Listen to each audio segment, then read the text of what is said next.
Hello everyone, my name is Kaileigh, and today I'm going to present to you my project on the rejection of the invisible hand theory in The Wire. So the reason I'm interested in the invisible hand theory is my honors intro to sociology class. So big shout out to Professor Dong for inspiring me to make this project. So each week in this class, Professor Dong introduces a new sociologist to focus on, and during week 4, we were introduced to Adam Smith, a Scottish philosopher and political economist alive from 1723 to 1790. Considered the father of modern economics, Smith was an early advocate of economic liberalism, a theory that supports minimal government interference in the economy. And as we studied the life and work of Adam Smith, I quickly noticed several instances when concepts of Smith's invisible hand theory could be applied to the illegal drug trade in The Wire. So you might be wondering, what is the invisible hand theory? Well, Smith used his invisible hand metaphor to describe the tendency of free markets to regulate themselves through competition, supply and demand, and self-interest. The invisible hand explains how free markets can motivate people to produce what society demands. It refers to the unseen market force that equilibrates a free market by the actions of self-interested individuals. There are moral and economic ramifications to the invisible hand. It would be the same, for instance, as allowing the price system to control how free people conduct business with one another. And in this theory, everyone unintentionally contributes to the best outcome for everyone simply by looking out for themselves. But in the context of the illegal drug trade, however, as seen in The Wire, people only looking out for themselves to win the game leads to death, destruction, and despair. So my thesis is that screenwriter David Simon uses the Baltimore drug organizations in The Wire to demonstrate that while Adam Smith's invisible hand accurately describes how free markets can motivate people to produce what society demands, it does not always produce beneficial outcomes, especially when applied to the illegal drug trade. So now I'm going to get a little deeper into the specifics, an interpretation of the invisible hand theory in the context of the drug trade as seen in The Wire. So first, in the drug trade, various factors such as supply, demand, competition, and pricing influence the market. Suppliers, in this case, drug dealers, seek profits by supplying drugs to meet demand, while consumers, the drug users, seek to fulfill their desires or needs.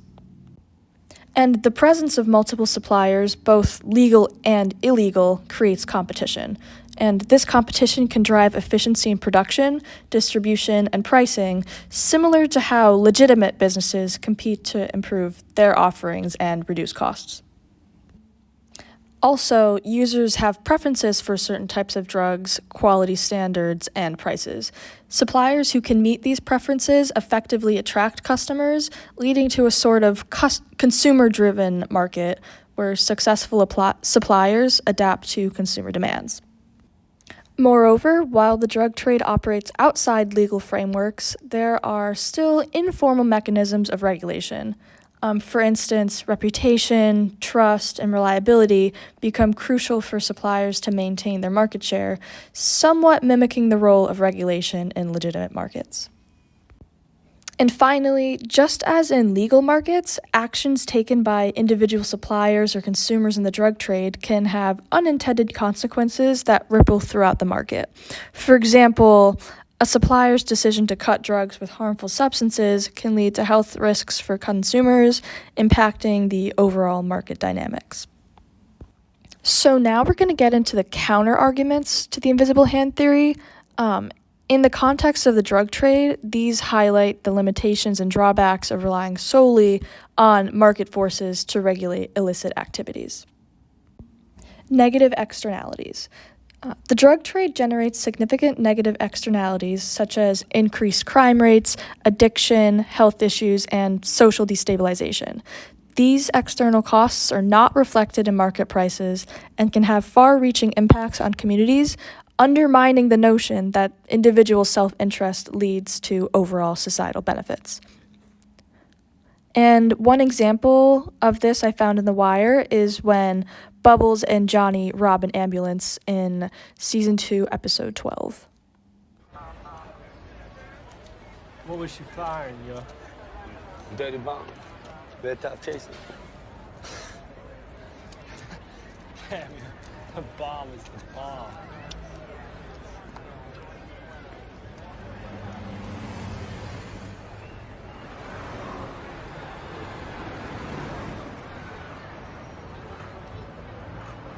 Opportunity knocking, man.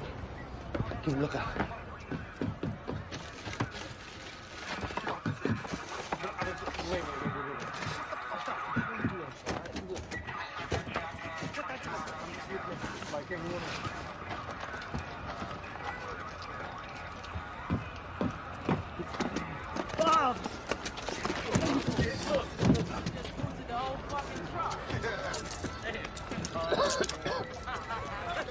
Good looking out, Johnny. So Bubbles and Johnny's addiction and robbery of an ambulance is a direct consequence of the illegal drug trade. This demonstrates that although the competition for making money off the drug trade is good for business, it often leads to crime and disruptions in public services, such as emergency medical care, which are essential for the community's well-being.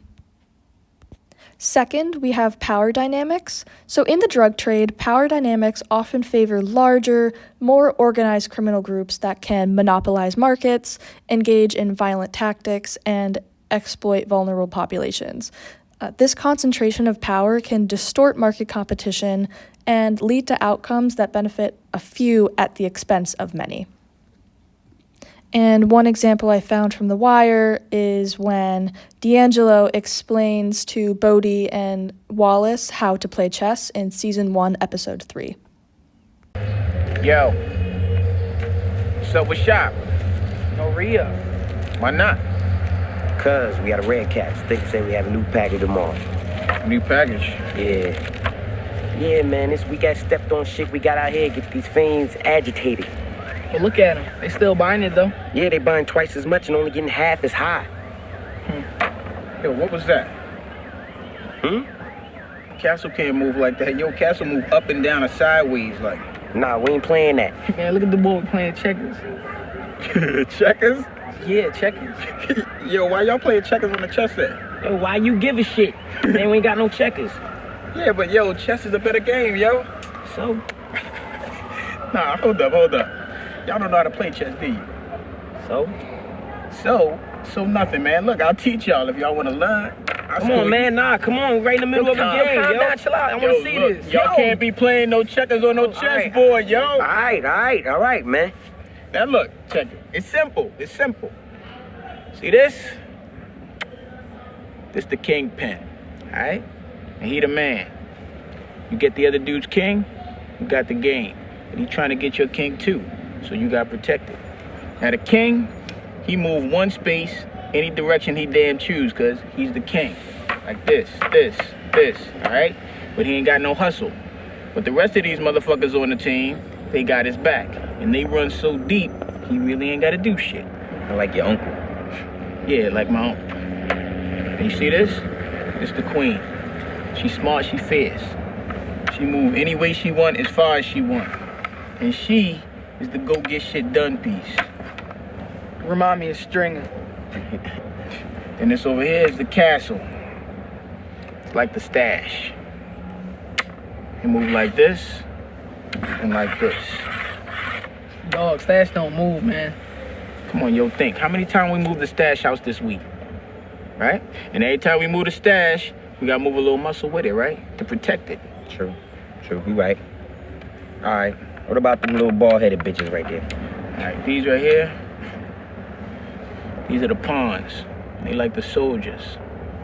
They move like this, one space forward only, except when they fight. And it's like this. And they like the front lines. They be out in the field. So how do you get to be the king? It ain't like that. See, the king, stay the king, all right? Everything stay who he is, except for the pawns.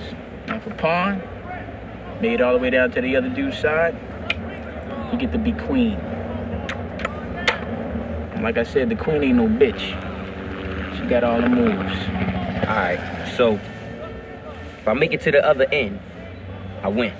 If you catch the other dude's king and trap it, then you win.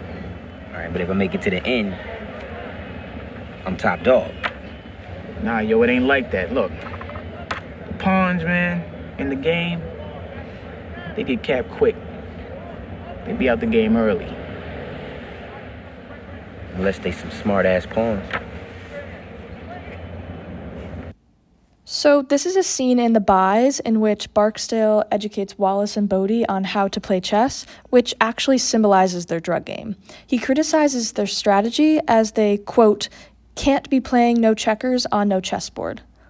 So instead of playing the simple game of checkers, which just involves killing the other person's pieces, they learn new ways to think about what it is they do. That is, roles they play in the system. The entire scene seeks to demystify the illusion of any pawns or soldiers working on the front lines that may someday become the king or top dog in the drug game. They can win the game if they catch and trap their opponent's king, but they tend to get, quote, capped quick and are eliminated early. And this demonstrates that all the characters in The Wire, regardless of whether they are a queen or a pawn, are just pieces on the board getting played by some arbitrary king we now know as Avon Barksdale.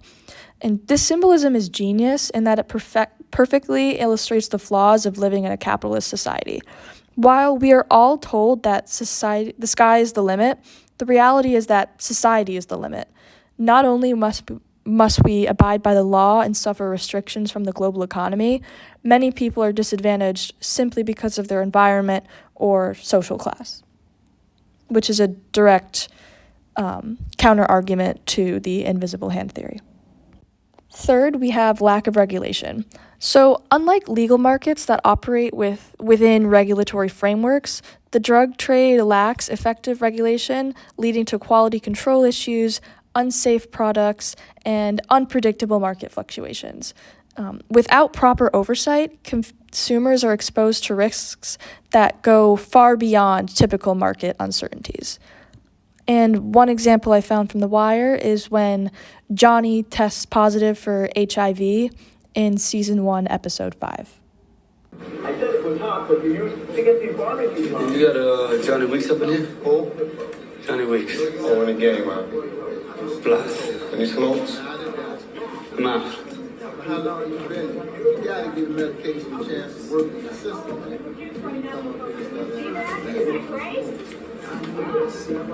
Want you this every tonight. Don't feel no better than me. Bought you something. They had some chicken pieces and some fries. A bunch of shake, but I dropped it on the bus. It comes in a bag, goes out in a bag.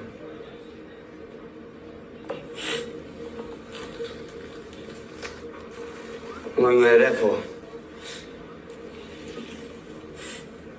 I fucked up, man. Yeah, I saw.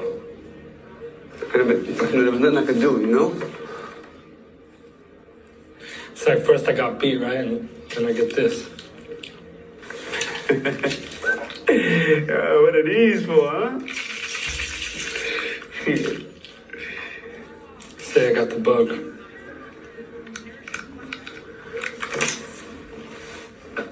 Bug, huh? They checked me when I was in the Are hospital. they sure?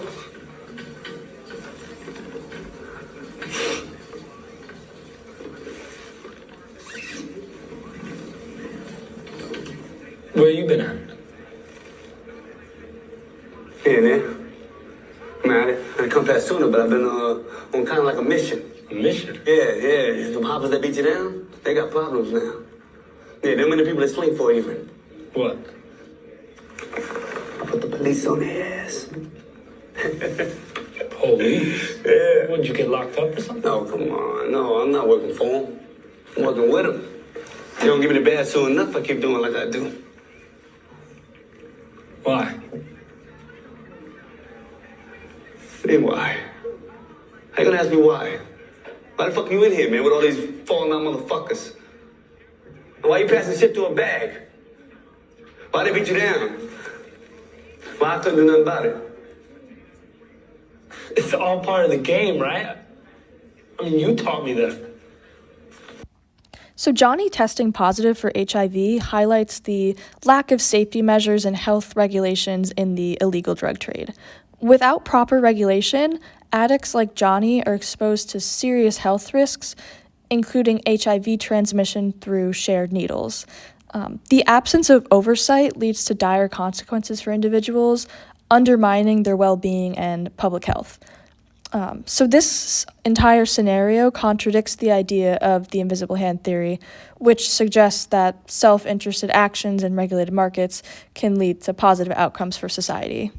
Instead, it just causes destruction and pain.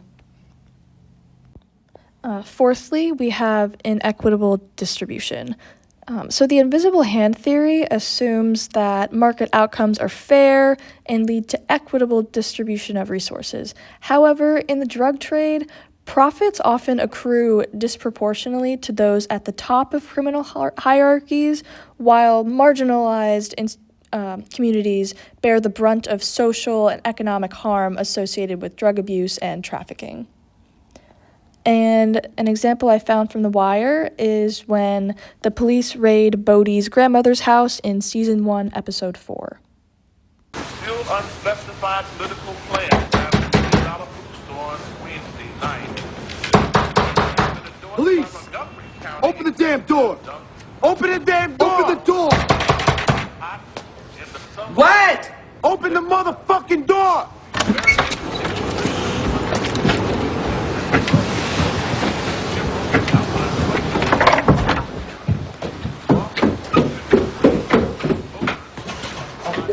Clear. Kitchen clear. Got the back door. Anybody pop out here? Okay. Quiet. Upstairs, clear. I'm gonna beat this bitch like a red-headed stepchild behind him in this hole. Goddamn creepy crawlers everywhere. Tell Bodie we're on his ass.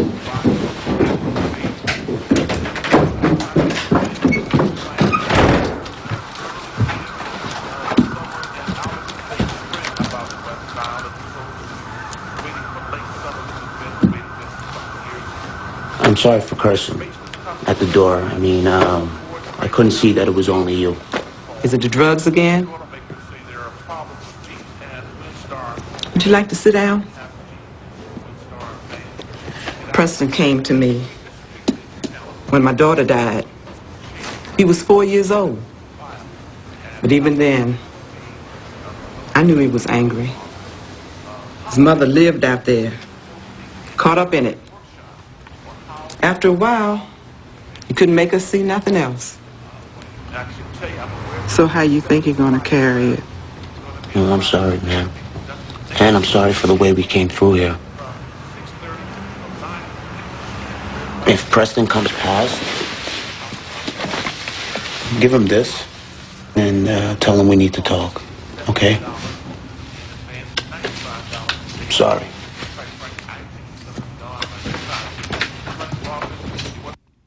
So this police raid on Bodie's grandmother's house showcases the unequal distribution of consequences within the drug trade. So Bodie, a low-level worker, and his family suffer the repercussions of the illegal drug trade, while the leaders like Avon and Stringer remain pretty much unharmed. And this highlights how profits and power are disproportionately concentrated at the top of criminal hierarchies, leaving marginalized communities to bear the brunt of the social and economic harms. This contrasts with the idea in the invisible hand theory that market outcomes are fair and lead to equitable resource distribution, as the drug trade perpetuates inequality and harm, especially for those at the bottom of the hierarchy. And here I have also included a little diagram that relates to what D'Angelo was explaining to Bodie and Wallace about how to play chess. So here we see the king is Avon. He's at the top. He's protected, he's valued, but he doesn't really get affected too much when trouble arises. Stringer is a high up there too, so he's not super affected. But the lower you go on the totem pole or the criminal hierarchy, the more likely these people are to get in trouble or get arrested or be abused by the broken police system. And I would say that they're treated as less than. So fifthly, we have ethical considerations. So the pursuit of profit in the drug trade can conflict with ethical norms and values, such as public health, human rights, and community well-being. Market-driven decisions may prioritize short-term gains over long-term societal welfare, raising ethical concerns about the consequences of unchecked market forces. And one example I found from The Wire is that Stringer Bell's crew tortures and kills Brandon and displays his mutilated corpse in the pit in season 1, episode 6.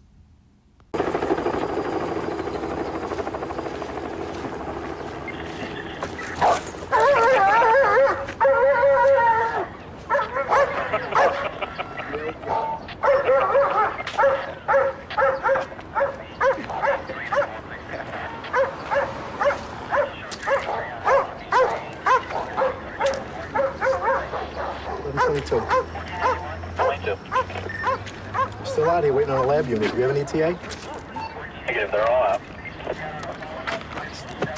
Damn dog got Norris, too. You didn't think to warn me? Too much fun not to. Damn. Yeah. He one of yours? We found him with the Kevlar, like the one Wharton caught last week, so we thought maybe it might be a connection. Yeah, he connects. How so?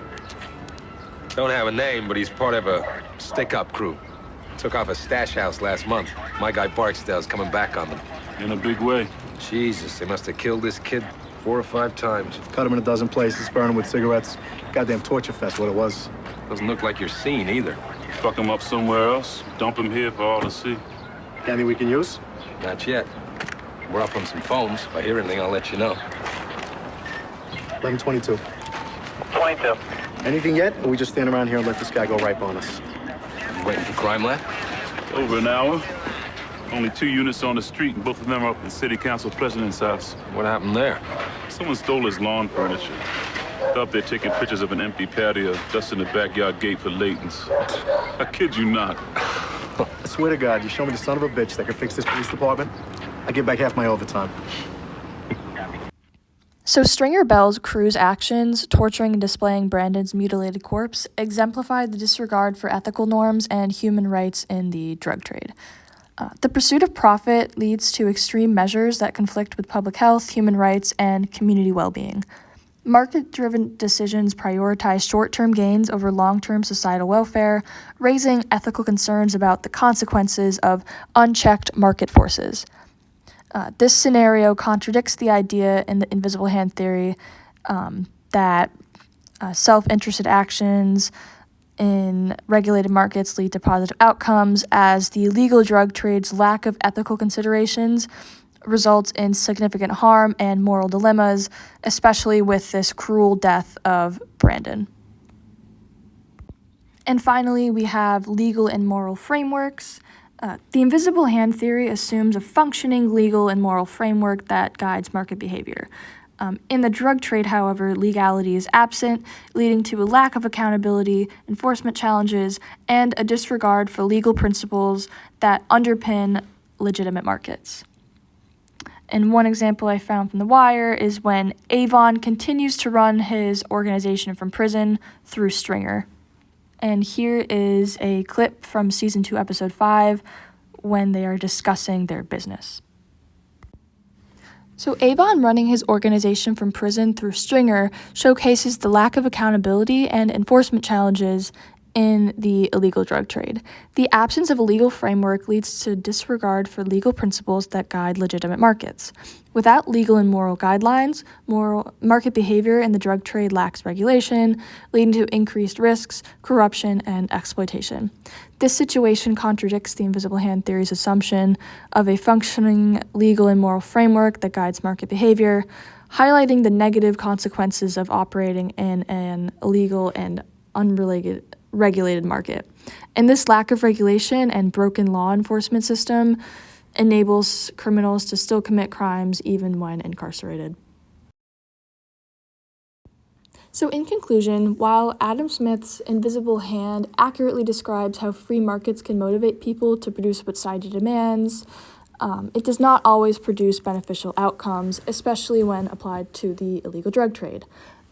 As discussed previously, it produces mostly negative outcomes like increased violence and crime rates, addiction, health issues, social destabilization, monopoly, and exploitation of vulnerable populations, specifically outcomes that benefit a few at the expense of many, and unsafe products that can cause healthcare conditions that are harmful. So here are my citations. Thank you for listening, and I hope you enjoyed.